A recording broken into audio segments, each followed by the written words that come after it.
Hello बच्चों, मैं देवेंद्र सिंह। आज हम लोग पढ़ने वाले हैं class 12th chemistry chapter first. हम लोग का है फर्स्ट केमिस्ट्री का ठोस अवस्था सॉलिड स्टेट। ये हम लोग का लेक्चर नंबर 2 है। इसकी पिछले वाले वीडियो में लेक्चर नंबर फर्स्ट पढ़ चुके थे। अब इसमें हम लोग पढ़ने वाले हैं क्रिस्टल जालक या त्रिविम जालक। एक चीज मैं बता दे रहा हूँ आप लोगों को कि ये जो भी चीजें मैं पढ़ रहे हैं हम लोग एनसीईआरटी के तहत पढ़ रहे हैं। और आपको एक चीज बता दें, एनसीईआरटी के तहत हम लोग पढ़ रहे हैं। और इसमें जो भी चीज़ें पढ़ रहे हैं हेडिंग टू हेडिंग जो एनसीईआरटी में है वही चीज़ें एक हेडिंग, इस हेडिंग के बाद जो एनसीईआरटी बुक में है वही दूसरा हेडिंग पढ़ेगा। यानी हेडिंग टू हेडिंग हम लोग पढ़ते जा रहे हैं, अच्छी तरह से लाइन टू लाइन पढ़ते जा रहे हैं। तो अगला हम लोग का पॉइंट है क्रिस्टल जालक या त्रिविम जालक। तो एक चीज़ जानते हैं क्रिस्टल के बारे में और क्रिस्टल के बारे में लेक्चर नंबर फर्स्ट के बारे में बता दिया। लेक्चर नंबर फर्स्ट में बताया है कि क्रिस्टल क्या होता है और क्रिस्टल क्या होता है। अब कह रहा है क्रिस्टल जालक या त्रिविम जालक। त्रिविम मतलब होता है 3 डायमेंशन जिसकी 3 दिशाएं हो। अब क्रिस्टल जालक जो होता है वह क्रिस्टल जालक आखिर में है क्या, यानी कह सकते हैं क्रिस्टली जो ठोस होते हैं उनमें सबसे छोटा जो कण होगा वह एक निश्चित ज्यामिति में, वह त्रिविम व्यवस्था में, इस फिगर में देख रहे हैं, इस त्रिविम व्यवस्था में जो क्रिस्टल जालक के एक कण है सब त्रिविम व्यवस्था में ही फिट है सब। तो यही जो जालक है सब यही क्या कहलाएंगे, क्रिस्टल जालक कहलाएंगे। ये जो जालक देख रहे हैं वह त्रिविम में तो है, लेकिन तो वह एक बीमी भी हो सकते हैं, द्विबीमी भी हो सकते हैं और त्रिबीमी भी हो सकते हैं, 3 डायमेंशनल भी हो सकते हैं। तो हम लोग इसके बारे में पहले देख लेते हैं। इसमें देखेंगे कि इसका डिफिनीशन क्या होगा।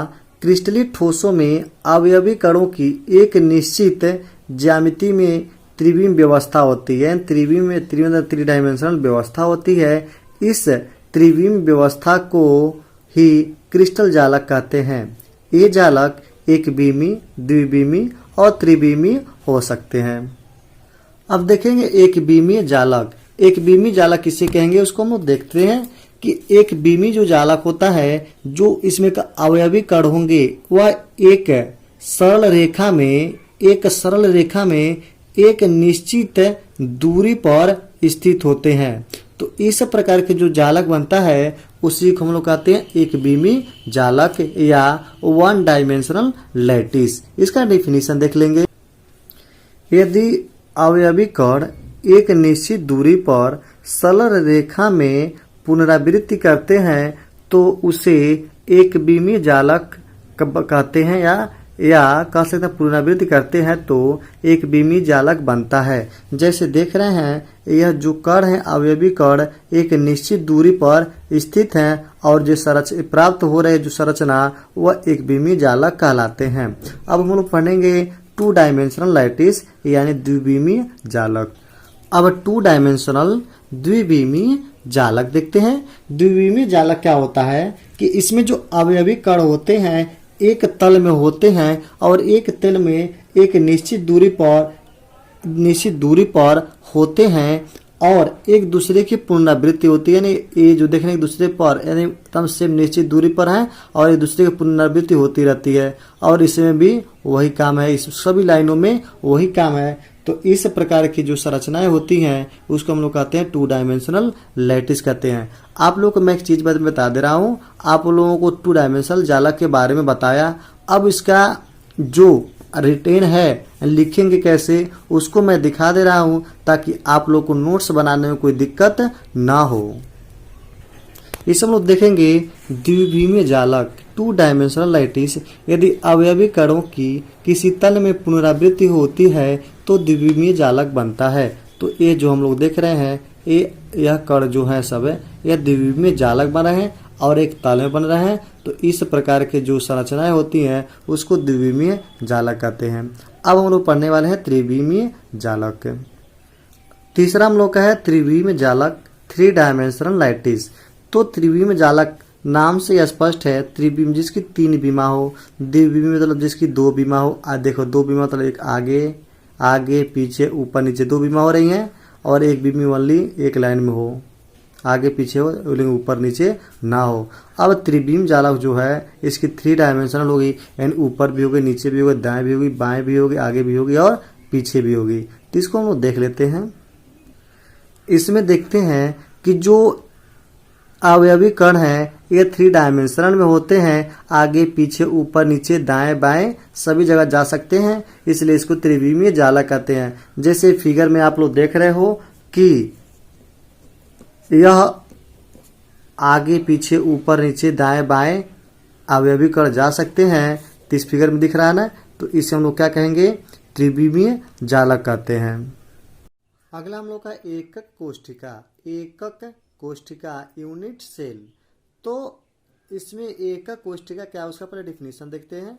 संपूर्ण क्रिस्टल संरचना में वह छोटी से छोटी इकाई जिसे सभी दिशाओं में समान रूप से बार बार दोहराने से पूर्ण क्रिस्टल संरचना का निर्माण होता है, वह एकक या मात्रक कोशिका कहलाती है। जिस प्रकार हम लोग देख सकते हैं कि एक दीवार देख लीजिए। एक दीवार में क्या होता है, ईंट जो होती हैं ऊपर नीचे आगे पीछे रहती हैं, सभी ईंटें जो हैं ऊपर नीचे आगे पीछे दाएं ऊपर नीचे आगे पीछे रहती हैं सब ना। तो उसमें से जो एक ईंट होगा वह एक ईंट यानी ईंटों से मिलकर दीवार का निर्माण हुआ, तो उसमें से एक ईंट जो होता है, कोई भी एक ईंट ले लीजिए, वह एक ईंट जो होगा वही एकक कोशिका कहलाती है। जैसे हम लोग इस फिगर में देख रहे हैं कि इसमें से जो छायादार वाला जो भाग है वही जो भाग क्या कहलाती है, एकक कोशिका कहलाती है, क्योंकि इस पूरे संरचना का वही एकक इकाई है और एकक इकाई को ही एकक कोशिका या मात्रक कोशिका कहते हैं। अगला टॉपिक देखेंगे एकक कोशिका के प्राचल, पैरामीटर्स ऑफ यूनिट सेल। तो पैरामीटर ऑफ यूनिट सेल क्या होते हैं उसके बारे में हम लोग चर्चा कर लेते हैं।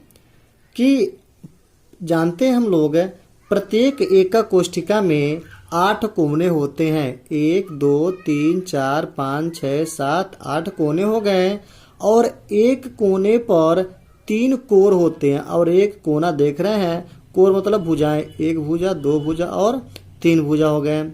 और हम जानते हैं जो तीनों कोर के मध्य जो होता है 3 कोण होते हैं। आप लोग दीवार के कोने पर कहीं देखिए, जो आप लोग का रूम है उस रूम में देखिए, हर एक कोण पर 3 कोण होते हैं।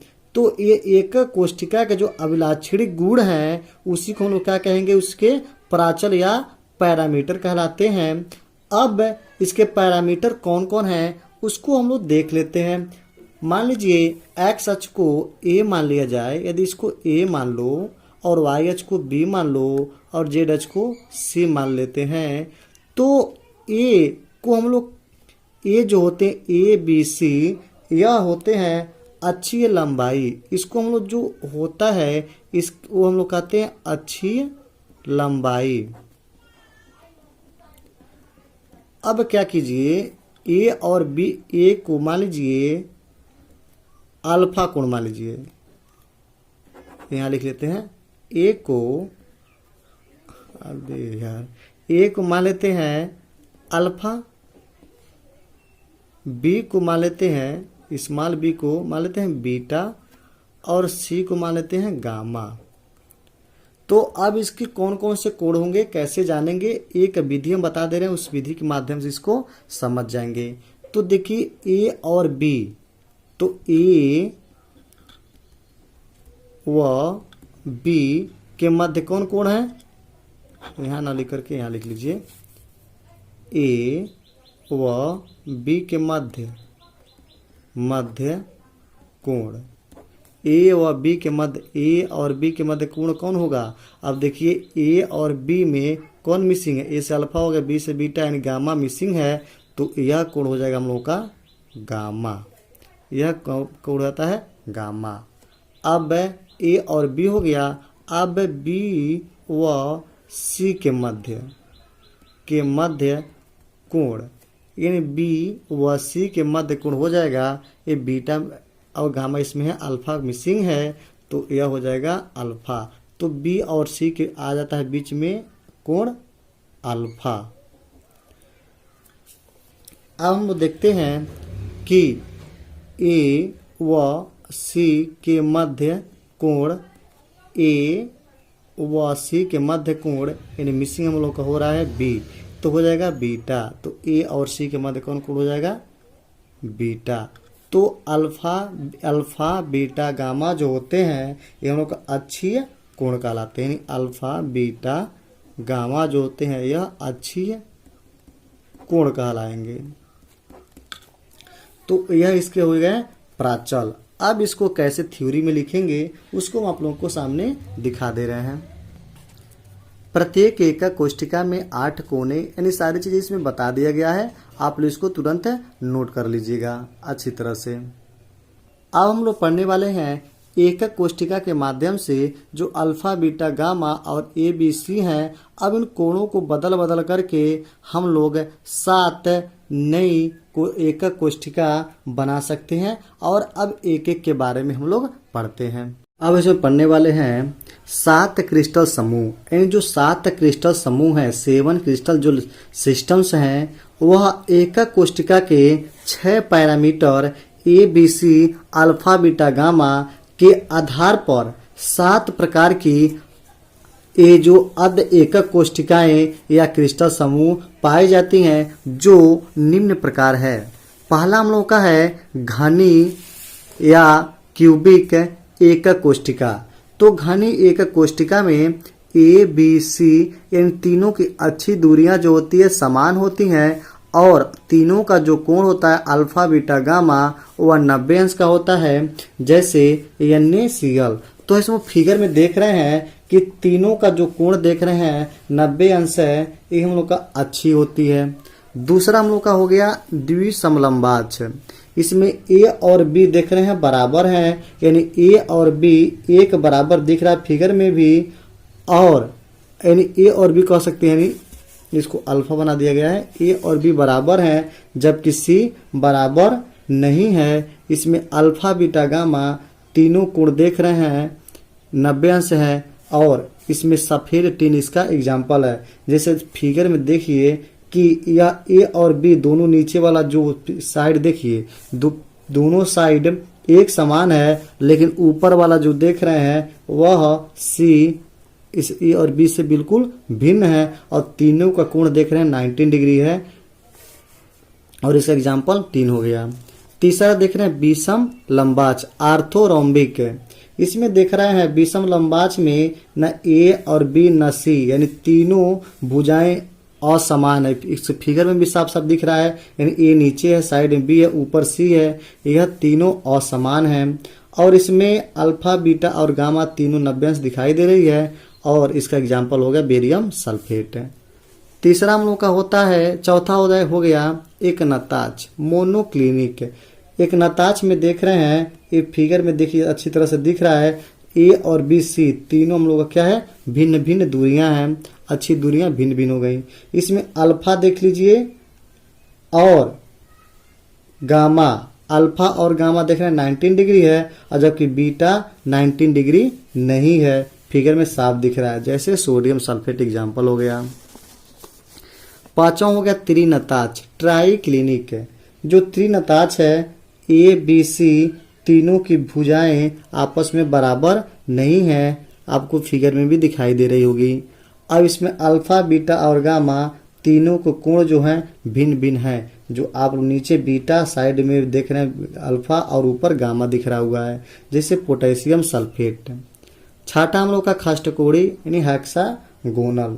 खष्टकोणी में देख रहे हैं कि ए और बी, ये साइड में देखिए नीचे ए और बगल में बी दोनों जो भुजाएं हैं आपस में बराबर हैं, और दोनों के जो कोण है वो भी देख रहे हैं फिगर में 90 अंश का दिख रहा है, और सी भुजा जो इसके बराबर नहीं है, जो साइड से ऊपर से नीचे तक है, और इसका ऊपर का जो कोण देख रहे हैं गामा 120 अंश का फिगर में दिखाई दे रहा है, जैसे जिंक। सातवां है त्रिसमनताक्ष। त्रिसमनताक्ष जो देख रहे हैं इसमें ए बी सी तीनों की भुजाएं आपस में बराबर हैं, और इसके अल्फा बीटा गामा तीनों के कोण भी क्या हो रहे हैं बराबर हैं। जो त्रिसमनताक्ष है ए बी सी तो बराबर हैं, लेकिन तीनों कोण 90 अंश हम लोग का नहीं है, इसके 90 अंश का कोण नहीं है, जैसे कैल्शियम सल्फेट आपको फिगर में भी दिख रहा है। और यहीं पर हमारा आज का वीडियो समाप्त हुआ। अब अगले बार वीडियो में हम लोग पढ़ने वाले हैं इसके आगे के पार्ट, जैसे हम लोग का हो गया एकक कोष्टिका के प्रकार जो है इसको हम लोग पढ़ेंगे। तब तक के लिए धन्यवाद।